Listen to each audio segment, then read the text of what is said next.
we'll start. Am I audible? Okay. So good evening. I'll be taking the second half of Metasploitation, that is exploit development, and hope to show some more of explicit content. No, I'm just kidding. Alright, before we start, please pay attention in the beginning part, because that will form the crux of how we are going to develop the exploit. If you get lost anywhere, please stop me, ask me questions, whatever queries you have, because if you lose anywhere in between, then you'll be lost throughout the presentation. Okay? So a little bit about me. Unemployed, again, will hack for food. I'm also the founder of Null and Nullcon, and I've been speaker at the following conferences. Alright, so what is the agenda of today? We'll be talking about buffer overflows. Specifically, we'll be talking about how buffer overflows happen and what kind of buffer overflow attacks people develop. And then we'll move on to the actual shell coding part, which is the payload that you generate for exploiting the system. And then I'll just quickly run you through the first part, because we don't have time for fuzzing. It's a totally 1 hour or 2 hour session on its own. And then we'll talk about analyzing the binary, and finally writing up stable exploit for that particular binary. Okay, so buffer overflow.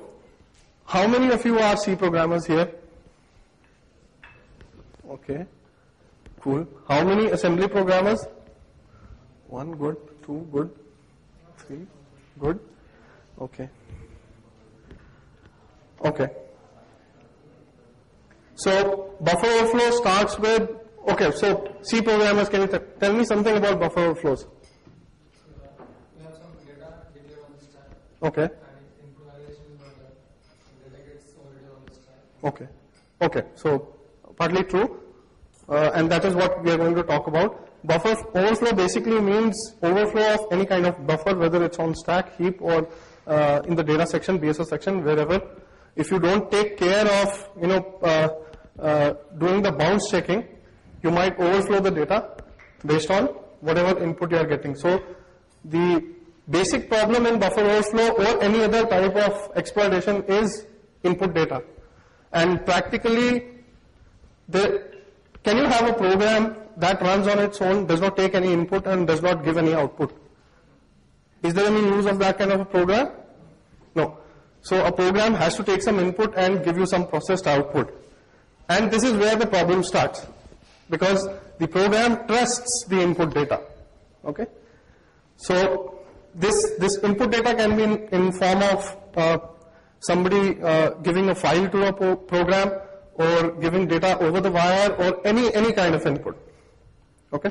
So the type of overflow, stack, heap, blah blah blah, data, BSS. So we'll be talking about stack overflow specifically on 32-bit format and on Linux. Why Linux? Because I'm handicapped when it comes to Windows. So I've been programming on Linux for the past 7 years, but it will give you a very good idea about how buffer overflow exploitation is done independently of the operating system. Okay, so the basic idea of buffer overflow is to overwrite the return address for a program, so that the program goes to some other location and starts executing what data you have given to the program rather than its own instructions. And then for mitigating this, there are some techniques like ASLR, address space layout randomization, that we'll talk about. NX bit is a feature given in the processor itself, which now Windows 7 and Linux also use. And then there are stack protection available with GCC and other compilers. Alright, so basics of assembly, we have few registers here. There are other registers like DS, SI, a lot of other registers, but the registers that are important to us are the EIP register, the EBP register, ESP at times, and these are the common registers that are used throughout the program. So these registers can be thought of as placeholders for values like variables in your programs. So you say int I equal to 4, you might be saving that value here or whatever. Okay, so this is the basic prototype of a function, how a function looks like in C. So what happens when you call a function? So let's say we are inside main function and I call a function called foo, which does not return anything and has n number of arguments. Okay, so let's assume this is the main function. So what I'm going to do is I'm going to push all the arguments onto the stack, and then I'm going to say call foo, which actually pushes the EIP, the return address. Okay, so let's say in my main program I'm calling foo, then I'm calling printf. Okay, so this call foo will push the return address of the data section inside a program, just following the foo instruction. Okay, the whatever instruction to call foo, which will be a call to printf. So whatever instructions are there for printf. So this return address will point to that printf. Okay, and it's saved in the stack right now. And when the foo function is called, it's supposed to push the EBP and then move ESP. EBP is so that ESP is now pointing at the top of the stack, and then make space for stack, make space for the local variables. So whatever local variables you define are saved on the stack. Okay, so let's say you have a buffer of 100 bytes. Those 100 bytes, the program will make space here. Okay. Yeah. This is stack grows to memory. I guess this is specific to Intel processors, right? Yeah. So we're talking about x86 processor right now. Okay. So even Linux, Windows, they all have the same kind of execution wherein you push and the stack grows to a lower memory. So this is one thing that you need to note. The stack will grow to a lower memory from a higher memory. Alright, so this is how a stack frame for a function will look like when the function starts. So these are the function arguments. When you are calling foo function, you push the argument, then you push the EIP of the instruction following foo, then you push the EBP, and then you create space for the local variables. Okay, and this is where the ESP will point, top of the stack. Now if you see, the stack is actually going downward. So how does your program look like? A process, when it's in memory, you have the data section, you have the text section, data, then you have the heap after the data, which goes downwards to higher memory, and then at the bottom you have the stack. So there are a lot of things below stack also, but we'll not be talking about that. Those are, again, out of scope of this. So your stack will go towards the heap, and your heap will go towards the stack. Clear? So your stack will contain a lot of frames like this. So when you're calling main, there will be just one frame, assuming main is the first function that is called. So your stack will have just one frame, which will contain data for main. And as soon as main calls foo, there will be another frame pushed with these values for that particular function. And that's how your stack will grow. Alright. So assuming I have a local variable in the foo function, which is trying to copy some data to that local buffer. And assuming this is the space created for the local buffer, if I copy, let's say, 7 A's, this is how my stack will look like after the strcpy function returns. Alright?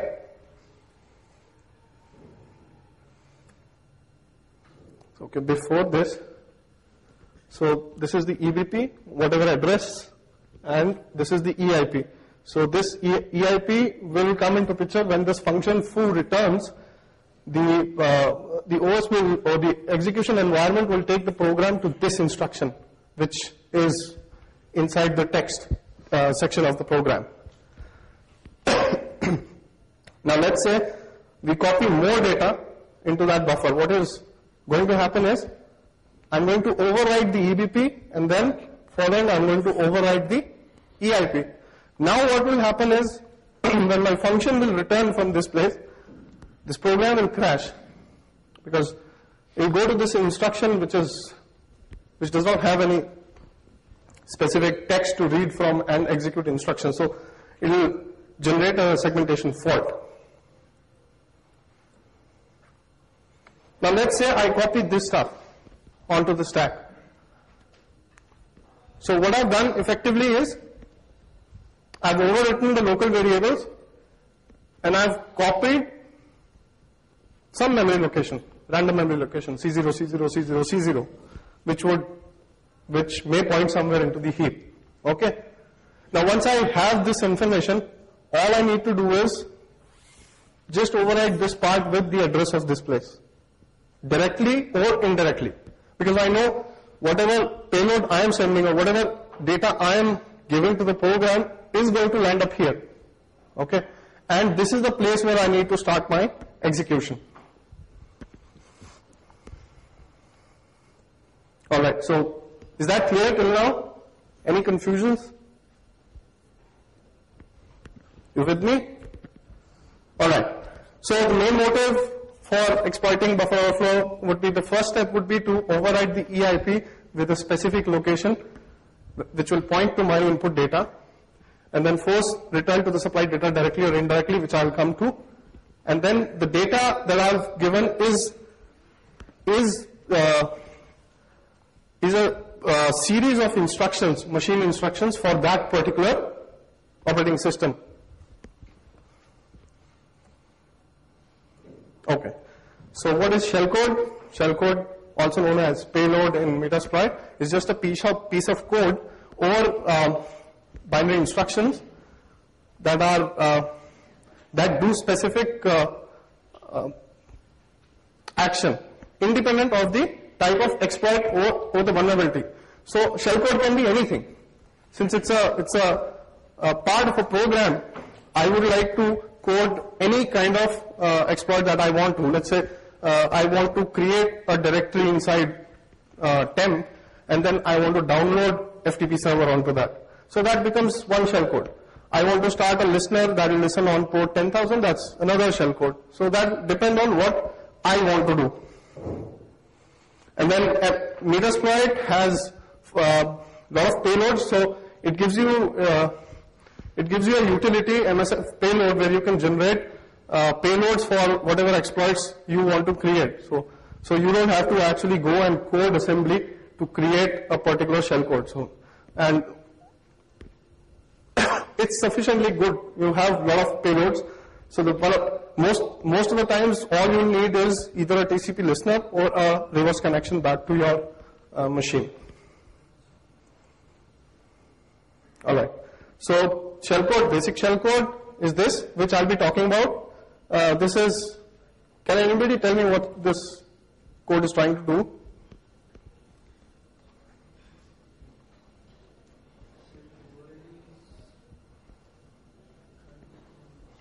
Okay, so all it's trying to do is set the UID of the process to 0. If it is not possible, obviously it will fail. Why 0? Because 0 is the UID for root. So if I am root, I would like to set the actual UID of my code to root. And then I would like to execute shell. Okay? So when this is executed, what will happen is, whatever process I am running, be it LS or any utility, be it an MP3 player or whatever, the image of that process will be changed to shell, and I'll get a shell. And so you create this program, you compile it, you disassemble it, and then you start to create your own shellcode from this. That we'll see. Okay, assembly, again the same thing. Nothing very complex, don't get scared with the comments and all.